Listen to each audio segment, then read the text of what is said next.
സമയത്ത് ഡീൽ എന്നുള്ളത് കത്തി നിൽക്കുകയാണ്. അത് ഈ തെരഞ്ഞെടുപ്പ് തീരുന്നത് വരെ കത്തി നിൽക്കാൻ സാധ്യതയുള്ള ഒരേ ഒരു വിഷയമാകും എന്നുകൂടി പറഞ്ഞാണ് തുടങ്ങിയത്. അപ്പോൾ ഇന്ന് കണ്ട മറ്റൊരു കാഴ്ച, അല്പസമയം മുമ്പ് നമ്മൾ പിണറായി വിജയന്റെ ഫേസ്ബുക്ക് പോസ്റ്റിന്റെ വിശദാംശങ്ങളാണ് പ്രേക്ഷകരെ അറിയിച്ചത്. ഇന്ന് പക്ഷേ നമ്മൾ കണ്ടത് ഈ കോൺഗ്രസിന്റെ ഡീൽ ആരോപണത്തിൽ മുഖ്യമന്ത്രിക്ക് പ്രതിരോധം തീർത്തുകൊണ്ട് CPIM നേതൃത്വം തന്നെ രംഗത്തെത്തുന്ന കാഴ്ചയാണ്. അതെ, തെരഞ്ഞെടുപ്പ് നേട്ടത്തിനായി തെറ്റായ പ്രചാരണങ്ങൾ നടത്തുന്നു എന്നതാണ് CPIM പൊളിറ്റ് ബ്യൂറോയുടെ കുറ്റപ്പെടുത്തൽ. പിണറായി വിജയനെതിരായ പ്രസ്താവനകളിൽ രാഹുൽ ഗാന്ധിയെയും AICC അധ്യക്ഷൻ മല്ലികാർജ്ജുൻ ഖർഗെയും പൊളിറ്റ് ബ്യൂറോ വിമർശിച്ചു. PR അരവിന്ദ് ഉണ്ട് ഡൽഹിയിൽ നിന്ന് വിവരങ്ങളുമായി.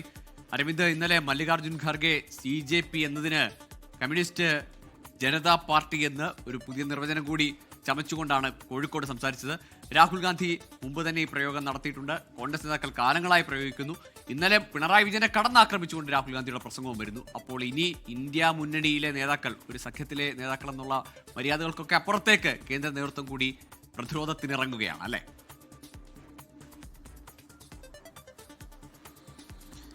ഗൂഗിൾ ശക്തമായ വിമർശനമാണ് കോൺഗ്രസ് അധ്യക്ഷൻ മല്ലികാർജ്ജുൻ ഖാർഗെക്കെതിരെയും ലോക്സഭാ പ്രതിപക്ഷ നേതാവ് രാഹുൽ ഗാന്ധിക്കുമെതിരെ ഇപ്പോൾ CPM പോളിറ്റ് ബ്യൂറോ ഉയർത്തിയിരിക്കുന്നത്. മുഖ്യമന്ത്രിക്കെതിരായ പ്രസ്താവനകൾ, BJP ബന്ധം ആരോപിച്ചുകൊണ്ടുള്ള പ്രസ്താവനകൾ, അത് ശക്തമായി തന്നെ അപലപിക്കുകയാണ് CPM പോളിറ്റ് ബ്യൂറോ. പ്രധാനമായും അവർ ചൂണ്ടിക്കാണിക്കുന്നത് ഈ തെരഞ്ഞെടുപ്പ് സമയത്ത് തെരഞ്ഞെടുപ്പ് നേട്ടങ്ങൾക്ക് വേണ്ടി തെറ്റായ നുണപ്രചാരണങ്ങൾ അല്ലെങ്കിൽ ഇത്തരത്തിലുള്ള നുണപ്രചാരണങ്ങൾ നടത്തുന്നു എന്നതാണ് പോളിറ്റ് ബ്യൂറോ ഇപ്പോൾ ആരോപിച്ചിരിക്കുന്നത്. ഇതുകൂടാതെ തന്നെ വർഗീയ ശക്തികളെ ചെറുക്കുമെന്ന ആശയത്തിൽ നിന്ന് കോൺഗ്രസ് പിന്മാറുകയാണ് കൂടി ഇപ്പോൾ പോളിറ്റ് ബ്യൂറോ ചൂണ്ടിക്കാണിക്കുന്നു. ഇത് സംസ്ഥാനത്തെ ജനങ്ങൾ കൃത്യമായി മനസ്സിലാക്കും. തെരഞ്ഞെടുപ്പിൽ ജനങ്ങൾ കോൺഗ്രസിന് തെരഞ്ഞെടുപ്പിൽ വോട്ടിലൂടെ മറുപടി നൽകുമെന്നതാണ് പോളിറ്റ് ബ്യൂറോ ചൂണ്ടിക്കാണിക്കുന്നത്. ഇതുകൂടാതെ തന്നെ വർഗീയ കലാപവുമായി ബന്ധപ്പെട്ട ചില പരാമർശങ്ങളും ഇപ്പോൾ CPM പോളിറ്റ് ബ്യൂറോയുടെ ഭാഗത്തുനിന്നുണ്ടാകുന്നു. കഴിഞ്ഞ 10 വർഷത്തിനിടെ LDF ഭരണത്തിൽ സംസ്ഥാനത്ത് ഒരു വർഗീയ കലാപം പോലും ഉണ്ടായിട്ടില്ല. പക്ഷേ മാറാട് കലാപം അടക്കം നടന്നത് UDF സർക്കാരിന്റെ ഭരണകാലത്താണെന്ന് കൂടി പോളിറ്റ് ബ്യൂറോ ചൂണ്ടിക്കാണിക്കുകയാണ്. ഇതുകൂടാതെ തന്നെ കഴിഞ്ഞ തദ്ദേശ തെരഞ്ഞെടുപ്പിൽ BJPയും മുസ്ലിം ലീഗും കോൺഗ്രസും തമ്മിലുള്ള അവിശുദ്ധ ബന്ധം പുറത്തായെന്നും ഇപ്പോൾ പോളിറ്റ് ബ്യൂറോ ആരോപിക്കുകയാണ്. ഇതുകൂടാതെ തന്നെ ഈ അന്വേഷണ ഏജൻസികൾ പ്രതിപക്ഷ നേതാക്കളെ വേട്ടയാടുന്നതിൽ കോൺഗ്രസിന് ഒരു അവസരവാദ നിലപാടാണ് സ്വീകരിക്കുന്നത്.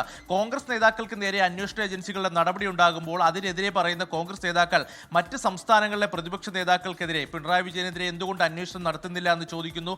അതോടൊപ്പം തന്നെ അരവിന്ദ് കെജ്രിവാളിനെതിരെ നടപടിക്ക് ശുപാർശ ചെയ്തത് രാഹുൽ ഗാന്ധിയും കോൺഗ്രസുമാണെന്ന ആരോപണമാണ് ഇപ്പോൾ പോളിറ്റ് ബ്യൂറോ ഉയർത്തിയിരിക്കുന്നത്. ഇതുകൂടാതെ തന്നെ കോൺഗ്രസ് ഇപ്പോൾ നിലവിൽ BJPയുടെ ഒരു പോഷക സംഘടനയായി പ്രവർത്തിക്കുന്നു എന്ന ആരോപണം തന്നെയാണ് ഇപ്പോൾ CPM കേന്ദ്ര നേതൃത്വം ഉയർത്തിയിരിക്കുന്നത്.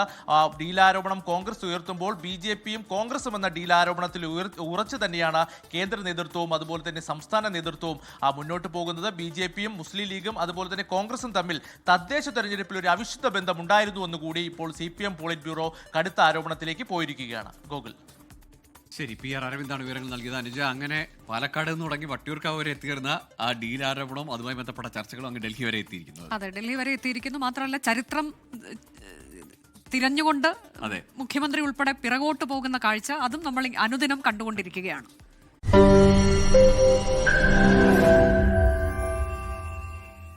ലോകത്തെവിടെയായാലും ഏത് സമയത്തും 24 വാർത്തകളും ഓഗ്മെന്റഡ് റിയാലിറ്റി പാക്കേജുകളും എക്സ്പ്ലെയിനറുകളും വിശദമായി കാണാൻ ഞങ്ങളുടെ YouTube ചാനൽ നിങ്ങൾക്ക് സബ്സ്ക്രൈബ് ചെയ്യാം.